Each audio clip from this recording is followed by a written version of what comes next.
وروره د هغوی دا کار دی نه د هغوی دغه کار دی چې عمران خان راخلاص کړي نوره څه خبره نشته تاسو نه غواړئ چې عمران خان راخلاص شي د یو شي نو عمران خان خو دا ملک دا دی تباه کړ او که نه موږ د تروړې پسې په منډه روان یو عمران خان خو د حکومت کار دی پوه شوې هغه به رخایي هم ورکړي هغه به جیل ته هم ورچوي عدالت خبرې دي که نه او زمونږ خو چې کوم دی موږ د مهنګایي پورې روان یو ځان وساتو که نه هغه پسې منډه وو زمونږ ملک ارزاني پکار ده زمونږ خو دغه نه پکار عمران خان چې موږ ته یو شي ارزان شي نو دی خو موږ ښه وو عمران خان خو زمونږ نه دی پکار نه عمران خان راغلی شو چې او نه ارزاني راله دا زمونږ د خوارپړه خلک دي که نه بس خان زنده باد په وخت کې چې بلاور ته تلو نو موږ ګاډو به د آنې جانې د 40-45,000 پورې تلوال اوس د 1,20,000 وایي زه د ګل آباد یم او روح الله مې نوم دی او چینچي چلوم او تیل ډېر بې نښته ګران دي نو د دې خو اوس خو لکه خیر د جنګ په دغه دی نو دا خو د دې جنګ خبره ده دا جنګ ختم شي کېدی شي بیا پروګرام صحیح شي دې ټولو ملکونو ته دغه رسولی دي دوی خو په دغه باندې نه یې ورکړی په کارکردګۍ نه یې ورکړی عمران خان له اوټ په کارکرده صرف په دې ورکړی دی چې یاره عمران خان ډېر آزاد شي او هغوی ګیر کړی دی هسې خو هلته ناست نه دی داسې ناست دی هغه باندې به سهار نه وي یو کیس ورځي تو به ووبرې په خپله به وورې دلاور شاه مې نوم دی یم د کڼیوره ټکټر چلوم بس ډیزل د غشتو نوتې دي یاره واره ته کوي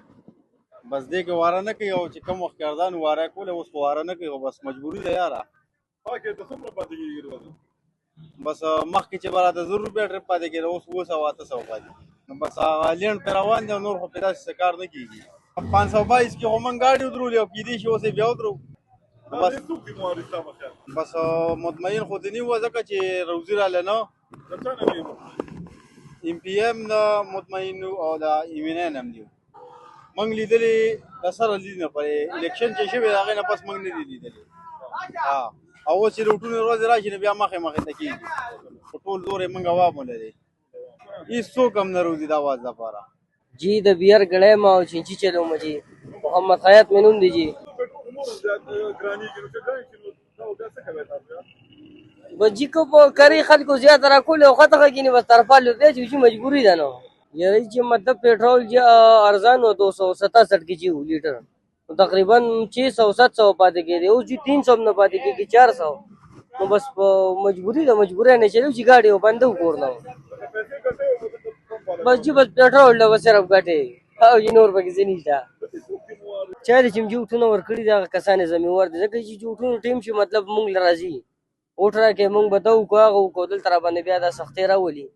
یاره چې عمران خان خو هم دی خو ارزاني خو سره چې هم پکار ده که نه خو جي کور دی خرچې دي غریبي ده جي چې یا عمران خان راغلی شي او یا جي ارزاني راشي محمد یوسف جان دا ګاډی چلوي جي بس په ورځ باندې په ګرانېدو روان دي او موږ حکومت ته دا درخواست کوو چې دا شی بار بار مه ګرانوي دې سره ګوره هر یو شی ګرانېږي که هغه وړه دي که چیني دي که غوړي دي که هر یو شی هم دې ګاډو کې راځي د دې په وجه په دې ډیزلو په وجه باندې دا ډېر په بر باندې روان دي چې دا ګرانېږي هر شی به ورسره ګرانېږي دا ارزانېږي هر شی به ورسره په ښکته باندې را روان وي دا په 74 لاکه یاره خرچې خو نن سبا ډېرې ټول بازي سیوا کړي دي ورځ په ورځ سیوا کوي چې د یو حکومت د بل حکومت دلته راشي څونه خرچي وشي هغه بوج په دې ټرانسپورټ باندې ورواچي کله په ټو پلازا سیوا کي کله په ایم ټیک سیوا کي کله په یو څه سیوا کي کله بل څه سیوا کي بوج په دغه ور دی منګه چې کوم دی بوج بیا په عوامو غوړ خامخا الریډي کریږي څه سیوا کېږي دا خو په 1 لک روپۍ راځي په 1.5 لک روپۍ راځي چوړه راځي په 1 لک راتلو په 1.5 لک راځي دا یې په اسټیمیټ په تروړه پسې چې تروړه ګرانېږي غوړي ګرانېږي یو شی ګرانېږي پیری ورځي ډېر نه ملاويږي خلک د ضرورت مطابق مال غواړي چې کم نه کار ودرېږي چې چا کار چلیږي مال نه غواړي اسی اندازه تک مخکې میاش کې څو پیری چې یو چې ګران شنو څه مخکې میاش کې موږ واتر په کولوس یا درې کو یا دبکو ولاړ دا شو پاپتو یا خو اسلام آباد کې لس ورځې میاش کې لس ورځې کولای یو لس ورځې باندې بس لارو کې پکې ولاړ دا قلانجي دې موار څوک دي تاسو په خیال دې موار د حکومت دی خبره دې کې مین دا ده کنه چې د کبي اب تک تل ګرانې ورزانې ته بچا سره کریانو خبرو کې لاند برابر کې اب ته پسې بیا ګران کې بیا لانجي او چارزان چې ارزان شي بیا هم لانجې کنه بیا به کرې کمیږي او یو بس بیا لانجې کوو دا چې سره روزګار برابرېږي نه. نه عمران خان صاحب رخایي په خپل ځای ده پوه شوې او ګراني په خپل ځای باندې ده